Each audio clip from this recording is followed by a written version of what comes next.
สมาธิที่หนึ่งเพื่อนว่าวิตกมันจะมีอาการอยู่5อย่างมีวิตกมีวิจารมีปิติมีสุขอันเกิดจากสมาธิเจริญอานาปานสติมันจะเข้าถึงกันว่าอัศสะปัสสะกันว่า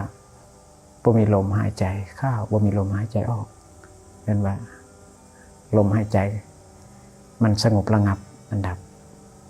ก็หมายว่าการเจริญสมาธินั่นคือว่าการเจริญสติการเจริญสติก็คือการปราลบความเพียรก็คือเราระวังบาปกุศลว่ามันเกิดขึ้นถ้ามันเกิดขึ้นแล้วก็ละไป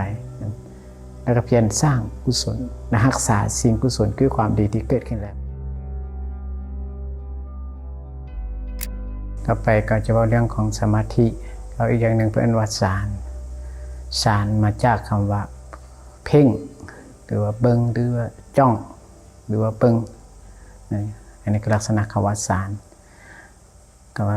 หรือว่าสมาธิที่หนึ่งเพื่อนว่าวิตกมันจะมีอาการอยู่5อย่างมีวิตกมีวิจารมีปิติมีสุขอันเกิดจากสมาธิจากเรียนว่าเกิดจากวิเวกแล้วแหละอยู่เรียนว่าเกิดจากความสงบแล้วแหละอยู่อันนี้คือสมาธิที่หนึ่งสมาธิที่สองนั้นจะบ่มีวิตกบ่มีวิจารตัวนี้เป็นจิตผ่องใสแห่งใจในภายในปิติและสุขอันเกิดจากวิเวกแล้วแหละอยู่สมาธิที่สามนั้นเรียนว่าบ่มีวิตกบ่มีวิจารบ่มีปิติมีแต่สุขอันเกิดจากสมาธิแล้วแหละอยู่สมาธิที่สี่นั้นเรียนว่าบ่มีวิตกบ่มีวิจารบ่มีปิติบ่มีสุขเรียนว่าบ่มีทุกข์บ่มีสุขมีแต่สติอันเป็นธรรมชาติพออุเบกขาแล้วแลอยู่อันนี้คือตัวที่สี่นี่ว่าบ่มีสุขบ่มีทุกข์มีแต่สติอันเป็นธรรมชาติพออุเบกขาแล้วแลอยู่อันนี้คือสมาธิที่สี่ทั่วไปมันจะใช้คำว่าฌานที่1ที่2 3 4หรือใช้คำว่าสมาธิที่1หรือที่2ที่3ที่4คำว่าวิตกวิจารปิติสุขมันเกิดจากสมาธิแล้วแหละอยู่สมาธิที่1นี่คำว่าวิตกหมายถึงว่าคือเฮาแล้วนึกถึงอารมณ์ใดอยู่สินะมันจะเกาะอยู่ในอารมณ์นั้นคันวิจารมันจะไปคิดเรื่องใดก็กลับมาคือเขาก็รู้จักคือเขากลับมาคือเขานี่คือลักษณะวิจารปิติคือความเอิบอิ่มสุขหมายถึงความสงบลงทั้งใจวิเวกก็คือมันมีความสงบอันนี้หมายถึงมันจะเกิดลักษณะ5อย่างอันนี้คือเรียกว่าปฐมฌานหรือว่าสมาธิที่1สมาธิที่2มันว่าเป็นจิตผ่องใสแห่งใจในภายในเรียกว่าทุติยฌานหรือว่าสมาธิที่2คือบ่มีวิตกบ่มีวิจารมีแต่ปิติมีแต่ความสุขมีแต่ความเอิบอิ่มแล้วก็มีความสุขเพราะความสงบแล้วแลอยู่สมาธิที่3ก็บ่มีวิตกวิจารบ่มีปิติมีแต่สุข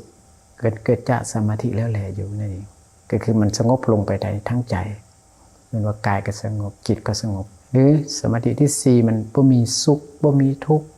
มีแต่สติเป็นธรรมชาติพออุเบกขาแล้วแลอยู่อันนี้อันว่าเป็นสมาธิที่4สมาธิที่4นี่ถือว่ามันเป็นที่ว่าเขาอีกอย่างนึงกันถ้าเจริญอานาปานสติมันจะเข้าถึงกันว่าอัศสะปัสสะกันว่าบ่มีลมหายใจเข้าบ่มีลมหายใจออกกันว่าลมหายใจมันสงบระงับมันดับนี่นะแต่ก็มีสติอยู่มันเป็นธรรมชาติเพราะอุเบกขาแล้วแลอยู่อันนี้คือเรียกว่าองค์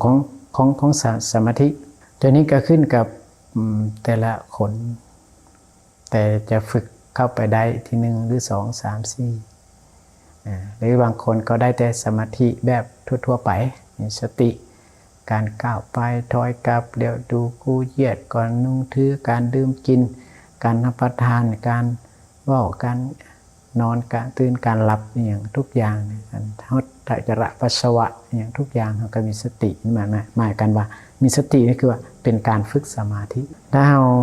เหตุอย่างนั้นอยู่ก็ถือว่าเป็นการปราลบความเพียรในตัวเพราะองค์ของการปราลบความเพียรคือเราแต่ระวังแต่ว่าความคิดบ้ากุศลมันเกิดถ้ามันเกิดขึ้นแล้วเราก็ละไปสินะเป็นลักษณะนี้เองว่าเป็นการที่ว่าเจริญของสมาธินะได้ยินกันว่าเป็นการภาวนาถ้าว่าเบิ่งแบบภาวนาแสดงว่าสมาธินั้นนั่งก็เป็นสมาธิได้ จะยืนก็เฮ็ดสมาธิได้จะย่างก็เฮ็ดสมาธิได้จะนอนเอาเฮ็ดสมาธิได้หรือจิตอธิษฐานการงานอยู่เพื่อแค่งานอยู่เราก็เจริญสมาธิไปในตัวได้ก็หมายว่าการเจริญสมาธินั่นคือว่าการเจริญสติการเจริญสติก็คือการปรารภความเพียรก็คือเราระวังบาปกุศลว่ามันเกิดขึ้นถ้ามันเกิดขึ้นแล้วก็ละไปแล้วก็เพียรสร้างกุศลรักษาสิ่งกุศลคือความดีที่เกิดขึ้นแล้วอันนี้ถือว่าถึงว่าเราจะยืนอยู่ย่างอยู่หรือนางอยู่นอนอยู่ถ้าว่าจิตเรานี่คุณคิดไปเรื่องความใครในกามเรื่องความพยาบาทเบียดเบียนผู้อื่นเรื่องความอิจฉาปองห้ายผู้อื่นสิการพยาบาทเบียดเบียนเราที่ความคิดนั้นได้ไหวเท่าใดละได้ไหวเท่าใดอันนี้ถือว่าความเพียรของเราที่ว่าสมาธิของเราก็แก่กล้าขึ้นเท่านั้นเหมือนกันไปแหละคือการรับตาของขนว่าความคิดบ้ากุศลเกิดปั๊บดับไปปั๊บอันนั้นถือว่าผู้ที่มีความเพียรที่แก่กล้านั่นคือการเจริญสมาธินะก็ได้หลายวิธีนะสมาธิเอาฟังก็ได้สมาธิก็หรือว่าพื้นฟังก็เกิดสมาธิก็ได้หรือเอาสาธยายไว้พระมันแปลก็สมาธิก็ได้หรือใครควรพิจารณาธรรมก็เกิดสมาธิได้หรือภาวนาก็เกิดสมาธิได้ซึ่งแต่ว่าการเจริญสมาธิมันมีหลายรูปแบบหลายวิธีเรียกว่าการเจริญสมาธิอยู่ในสมถะที่ทั่วไปครับเป็นว่ามี40นะครับหรือเจริญตัวใดตัวหนึ่งก็ได้สินะจะเป็นนึกถึงพุทธานุสติหรือธรรมานุสติก็ได้สังขานุสติหรือนึกถึงศีลานุสติถึงศีลบ่ถึงจาคะถึงได้หลายวิธีนะหรืออานาปานสติหรือกายกตาสติมรณสติก็ได้นะแต่สำคัญให้เราได้เฮ็ดสมาธิเนี่ยต้องเข้าใจแบบว่าด้วยปัญญาว่าต้องวิธีนี้ก็ได้ใช่ไหมเฮ็ดวิธีนี้ก็ได้วิธีนี้ก็ได้เพราะว่าสมาธิเราก็ต้องระวังว่า1มันเกิดความสุข2มันเกิดญาณทัศนะ3มันเกิดสติสัมปชัญญะหรือ4จะเป็นไปเพื่อความสิ้นอาสวะนั่นคือการเจริญสมาธิอย่างน้อยก็เราได้ยินได้ฟังเนาะการเจริญสมาธิก็จะเป็นสมาธิที่1ที่2ที่3ที่4ก็ขึ้นกับอินทรีย์ของเราถึงเราบ่ได้ก็บ่ได้เป็นหยังเราก็มีสมาธิที่จะอยู่ในความถูกต้องได้เราก็เจริญศีลให้บริบูรณ์ก็ได้มาซึ่งสมาธิพอประมาณหรือปัญญาพอประมาณก็ได้ประโยชน์ถึงที่สุดได้เหมือนกันฉะนั้นก็โมทนาบุญเนาะเราเจริญพร